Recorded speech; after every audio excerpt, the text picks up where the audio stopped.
Dan untuk membahas terkait dengan pengusiran etnis Rohingya dan langkah yang sebaiknya diambil oleh pemerintah Indonesia, kami sudah terhubung bersama dengan Usman Hamid, selaku Direktur Eksekutif Amnesty International Indonesia. Selamat sore, Mas Usman. Sore, Ainus. Baik, Halo Mbak. baik, Bang Usman. Mungkin ada tanggapan apakah menurut Anda saat ini tindakan atau mungkin respon dari pemerintah cukup terlambat mengingat memang penolakannya cukup masif, terutama di wilayah Aceh terhadap etnis Rohingya yang mengungsi? Ya, saya kira pemerintah lambat mengantisipasi persebaran ujaran kebencian dan tindakan kebencian, termasuk penyerangan yang baru terjadi kemarin oleh sejumlah orang yang mengaku sebagai mahasiswa, tetapi tidak mencerminkan sikap-sikap mahasiswa yang sebenarnya, yaitu yang memiliki solidaritas kemanusiaan, persaudaraan, dan perdamaian.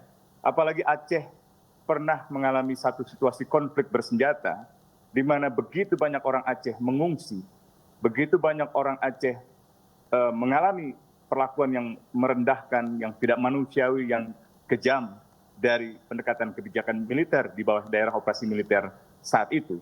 Saya kira itu yang sebenarnya dialami oleh masyarakat Rohingya dengan skala yang berbeda di Myanmar, dan mereka datang ke Aceh untuk mencari pertolongan, sekedar untuk bertahan hidup.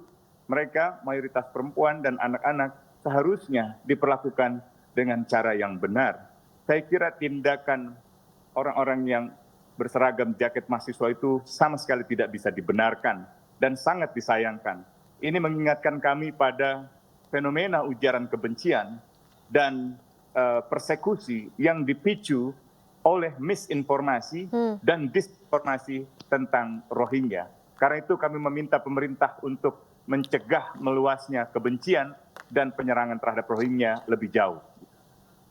Oke, Bang Usman mungkin bisa juga melihat bagaimana narasi yang terbentuk terutama di media sosial, kemudian terkait dengan bagaimana netizen saat ini juga terbagi antara harus melindungi pengungsi yang membutuhkan pertolongan dengan yang membaca narasi bahwa sempat ada memang kasus-kasus yang disebabkan oleh para pengungsi Rohingya tersebut.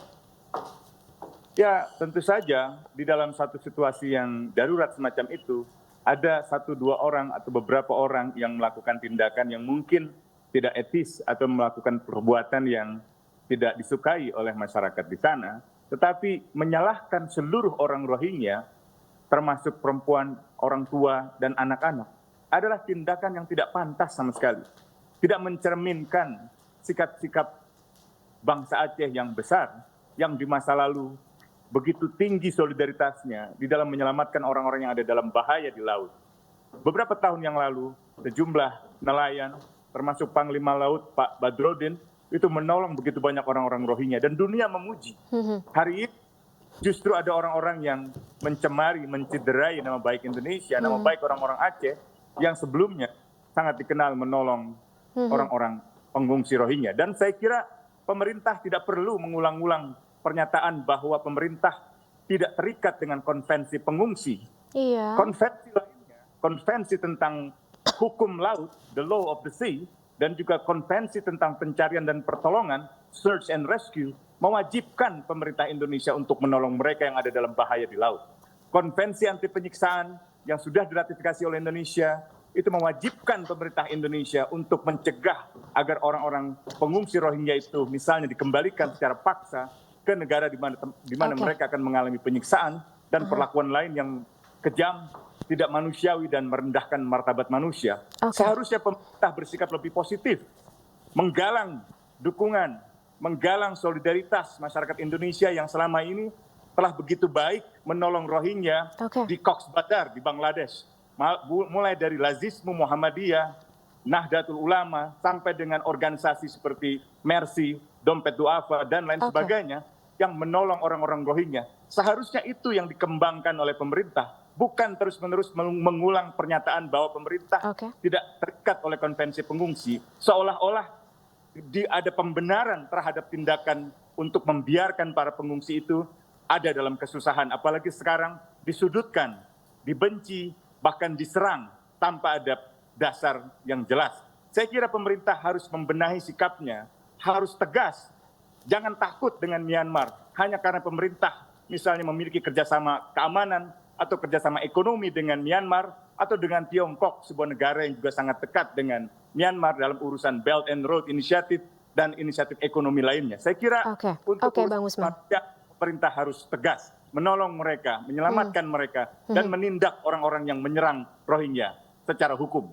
Oke, baik Bang Usman. Memang kita butuh ketegasan terkait dengan bagaimana tindakan dari pemerintah, terutama ketika ini bicara mengenai kemanusiaan dan juga pesan-pesan yang sebenarnya sudah termaktub dalam pembukaan Undang-Undang Dasar 1945. Terima kasih. Betul. Baik. Oke, gimana Bang Usman? Para Kementerian Luar Negeri saya kira tidak bisa mengambil sikap-sikap yang seperti ini, tidak mencerminkan konstitusi Indonesia, tidak mencerminkan sikap bangsa Indonesia yang beradab, yang bersolidaritas pada perdamaian dunia dan persaudaraan kemanusiaan sedunia.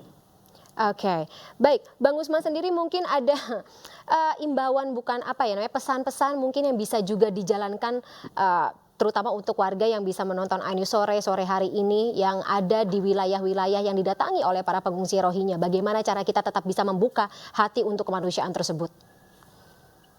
Manusia tidak bisa dibedakan perilakunya buruk atau negatif, buruk atau baik hanya karena rasnya, hanya karena agamanya, hanya karena warna kulitnya.